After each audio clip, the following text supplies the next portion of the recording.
किसान भाइयों, अगर आपके खेत के अंदर, आपके फसल के अंदर अगर काले रंग का फंगस आया है तो आपके मन में सदा एक डर रहता है कि भाई ये एक तो बैक्टीरियल ब्लाइट हो सकता है या फिर लेट ब्लाइट हो सकता है। तो ये दोनों ही रोग बहुत ही खतरनाक है। एक बार तो आपका लेट ब्लाइट धीरे धीरे करके बढ़ता है, लेकिन बैक्टीरियल ब्लाइट से बच पाना बहुत ही मुश्किल और नामुमकिन के हद तक चला जाता है। तो आज के इस वीडियो के अंदर हम आपको लेट ब्लाइट के बारे में बताएंगे कि कैसे उसका अटैक होता है और अटैक होने से पहले आपको उसके अंदर क्या क्या इस्तेमाल करना चाहिए ये भी बताएंगे। मतलब प्रिवेंटिव वाले फंजीसाइड भी बताएंगे कि कब और कौन से डालने हैं। और भाई क्यूरेटिव मतलब आने के बाद, भाई देखो यहाँ पे मैं शुरुआती में कह देता हूँ कि भाई आने के बाद कोई भी फंजीसाइड 100% वर्क नहीं करता है। हम सिर्फ उसको दबाने की कोशिश कर सकते हैं उसको फैलाने से। तो इरेडिकेटिव एक्शन वाले कुछ मॉलिक्यूल मार्केट में थे, लेकिन अभी वो गायब हो गए। तो क्यों गायब हुए, कैसे गायब हुए, ये अगर आपकी दिलचस्पी है तो उसके ऊपर हम अलग से वीडियो बना देंगे। फिलहाल वीडियो को लाइक कीजिएगा, हम फोकस करते हैं लेड ब्लाइट के ऊपर। तो लेड ब्लाइट की पहचान सबसे पहले जरूरी है। तो लेड ब्लाइट पहचाने कैसे? तो लेड ब्लाइट आपकी जो पत्तियों के ऊपर जो भी प्रकार के एक ब्लैक स्पॉट आते हैं, तो ब्लैक स्पॉट की संख्या 2 से 3 या फिर 4 होती है और ये पूरे पूरे कलर पूरा का पूरा काला रंग का होता है। मतलब ये पूरा काला रंग का होता है। तो इसे हम क्या कहते हैं? Late blight. लेकिन बैक्टीरियल ब्लाइट किसे कहते हैं? वो भी काले रंग का होता है। तो बैक्टीरियल ब्लाइट ऐसे आपको बारीक बारीक बारीक बारीक ऐसे डॉट अगर दिखाई दे तो समझ जाना कि भाई ये बैक्टीरियल ब्लाइट है। तो अभी आपको समझ में आना चाहिए कि भाई बैक्टीरियल ब्लाइट है तो उसका ट्रीटमेंट अलग से है, और लेड ब्लाइट है तो उसका ट्रीटमेंट बिल्कुल अलग से आता है। तो ये दोनों चीजें अगर आप अच्छे से समझ गए तो ही आपको लेड ब्लाइट। देखो यार, पहली तो बात है कि भाई आपको जो रोग है वो पहले तो समझ में आना चाहिए, फिर बाद में इलाज होता है। तो अगर आपको लेड ब्लाइट समझ में आ गया होगा तो चलिए शुरुआत करते हैं। तो सबसे पहले लेड ब्लाइट कब आता है? तो भाई लेड ब्लाइट सिर्फ और सिर्फ बारिश के मौसम में आता है, ये बात ध्यान में रखिएगा। बारिश और या फिर ज्यादा कोहरा वाला जो भी एक एरिया होता है, उस एरिया में आपका लेड ब्लाइट आ जाता है। मतलब ह्यूमिडिटी, हाई ह्यूमिडिटी लगती है, ज्यादा आर्द्रता लगती है, तब जाके आपका लेड ब्लाइट आ जाता है। तो हाई ह्यूमिडिटी कब होती है? बारिश के दिनों में तो अक्सर होती रहती है। तो जब बारिश के दिनों में आपको प्रिवेंटिव में कैसे चलना है? बारिश के दिनों में लेड ब्लाइट का टॉप फंजीसाइड अगर एक नंबर पे निकाले तो वो है डायमेथोमॉर्फ। अभी डायमेथोमॉर्फ किस किस नाम से मार्केट में मिलता है?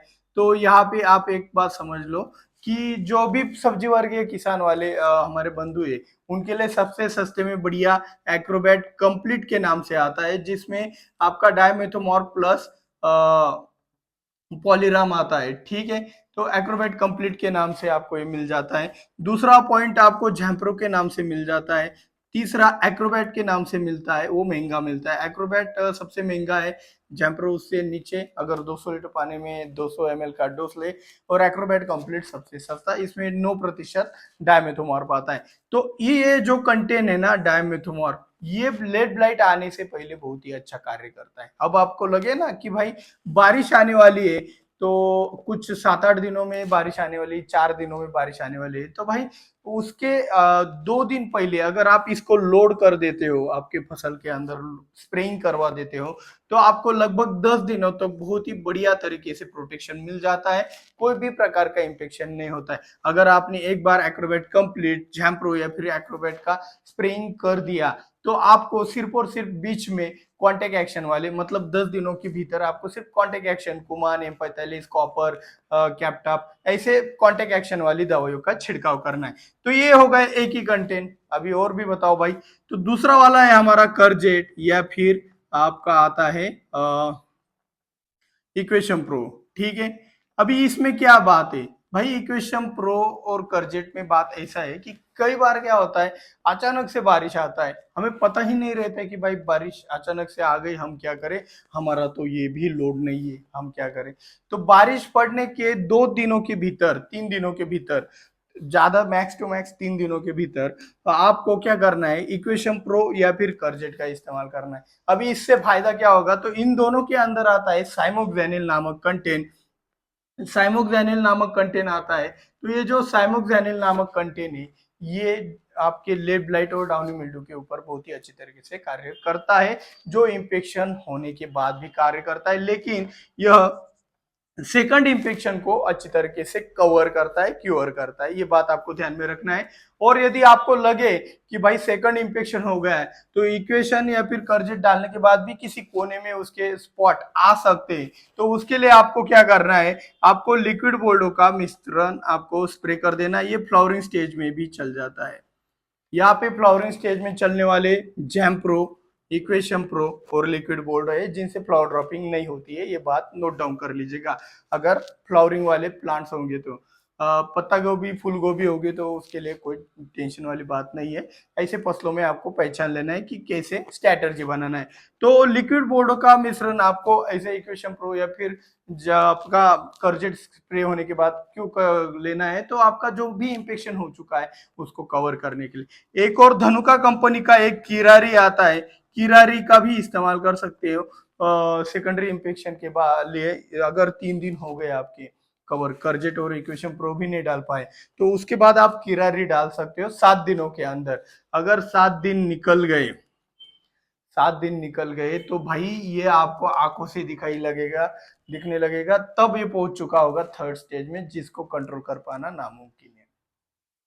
आपके पास 7 दिन होते हैं पहले बारिश के बाद लगभग, तो ये 7 दिनों के भीतर अगर आपने अच्छे से ट्रीटमेंट कर दिया तो ये आपको आंखों से दिखेगा भी नहीं लेड ब्लाइट। तो लेड ब्लाइट को कंट्रोल करने के लिए आपको 7 दिनों के भीतर ही, वो दिखने से पहले आपको इलाज करना है। तो किरारी के बाद अभी थर्ड इंफेक्शन में पहुंच गया हमारा, किरारी भी नहीं गया। भाई देखो, पहले तो बारिश आई कब पता नहीं चला, तो जैम्प्रो भी नहीं गया था। जैसे जैसे हमने कर्जेट और इक्वेशन प्रो का सोचा, तो भाई स्प्रेइंग भी कर दिया, ऊपर से बारिश आ गई, वो भी लोड नहीं हुआ।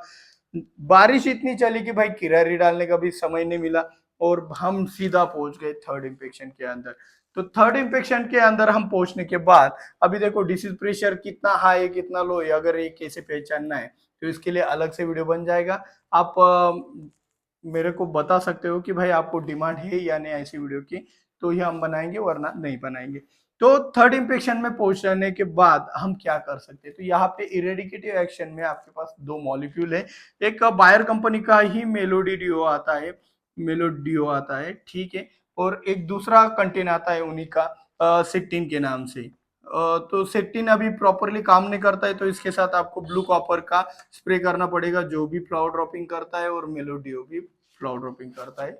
अगर थर्ड इंफेक्शन हो गया तो भाई यहाँ पे फ्लावर ड्रॉपिंग होकर भी, वो ट्रीटमेंट करने के बाद भी इलाज होगा, इसका कोई गारंटी नहीं है। ये बात आपको अच्छे से समझना है।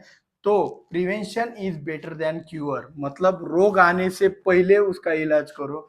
हमने आज तक जितने भी, एक वायरस हो गया, कोई लेड ब्लाइट हो गया, कुछ भी फेक मार्केटिंग नहीं किया है, जो है सो जेन्युइन बताया कि भाई नहीं हो सकता है। आपको वीडियो देखना है देखो, नहीं देखना है मत देखो। हम बेवजह फोकट की मार्केटिंग नहीं करते यार। जो चीज इम्पॉसिबल है उसको पॉसिबल करके दिखाना को ही मार्केटिंग कहते हैं। हम मार्केटिंग वाले बंदे नहीं है। तो सिंपल वाली चीज है कि जो रोग आने से पहले ही आपका कार्य होना चाहिए। इन जैसे अभी आप खीरा लगाते हो, खीरा लगाने वाले किसानों को ये चीजें पता होना चाहिए। अभी कुछ कहेंगे सर जी प्रिवेंटिव में सिर्फ आपने जहां प्रो दिया है, कुछ और भी देते तो क्या बिगड़ जाता। तो भाई ले लो एलिएट, ले लो एलिएट भी प्रिवेंटिव में बहुत बढ़िया कार्य करता है। लेकिन जो प्रिवेंटिव में, जो भाई इंफेक्शन होने से पहले जो जैम्प्रो एलिएट है, ये क्यूरेटिव में बिल्कुल अच्छा कार्य, मतलब प्रिवेंटिव में सबसे टॉप का काम करते हैं ये दोनों, मतलब इंफेक्शन होने से पहले। लेकिन इंफेक्शन होने के बाद कुछ भी कार्य नहीं करते। आप इनको पत्तियों के अंदर डुबो को, मतलब इनके अंदर पत्तियों को डुबो को और भी रखोगे तब भी इनका रिजल्ट नहीं आने वाला है। तो इस तरीके से आपको सभी बातें अच्छी तरीके से समझनी है। आने के बाद कुछ भी हाथ पैर मारोगे, कितना अमरूद भी लाकर अगर इसके अंदर डालोगे तो नहीं होने वाला। तो यहाँ पे एक सस्ता वाला जुगाड़ में एक और दे सकता हूँ। कॉपर डस्ट आता है 4% वाला। अभी कुछ किसान कहेंगे सर जी हम तो फंस गए, हमें तो बचाने की कोशिश करो, अगली बार से आपका जरूर सुनेंगे। तो यहाँ पे आप सिचुएशन में फंस गए हो, तीसरे इंफेक्शन आपको आंखों से दिखाई दे रहा है और प्रेशर भी ज्यादा है, तो ऐसे सिचुएशन में ऐसी पत्तियों को निकालने की कोशिश करो कि जिससे ना रहेगा बांस, ना बजेगी बांसुरी। क्योंकि अगर ये इंफेक्शन आपके स्टेम के अंदर घुस गया तो भाई काम तमाम हो जाएगा। इसलिए ये पत्ती निकालना बहुत जरूरी है। तो इसे निकालने का ही एक लौता एक तरीका बन जाता है। और उसके बाद आप कॉपर डस्ट से या फिर लिक्विड बोर्डो से आप अगर अपनी फसल के अंदर ट्रीटमेंट करते हो, कॉपर डस्ट 5% वाली, तो उससे डस्टिंग करके या फिर लिक्विड बोर्डो का स्प्रे करके आप अपनी फसल को ट्रीटमेंट करते हो तो फिर से आपकी फसल फ्रेश हो जाएगी। और उसके बाद आपको पत्ती रब बना के रखना है और टॉनिक का बेवजह इस्तेमाल नहीं करना है। तो वीडियो अच्छा लगा हो तो वीडियो को लाइक और चैनल को सब्सक्राइब करके बेल आइकन जरूर दबाना। और हाँ, अपने दोस्तों के साथ ज़्यादा से ज़्यादा शेयर कीजिए, अन्य निर्माता फैमिली की मदद कीजिए। और जितने ज़्यादा लाइक होंगे उतना ज़्यादा मोटिवेशन मिलता है, तो लाइक करना मत भूलिएगा। मिलते हैं अगले वीडियो में। जय जवान जय किसान।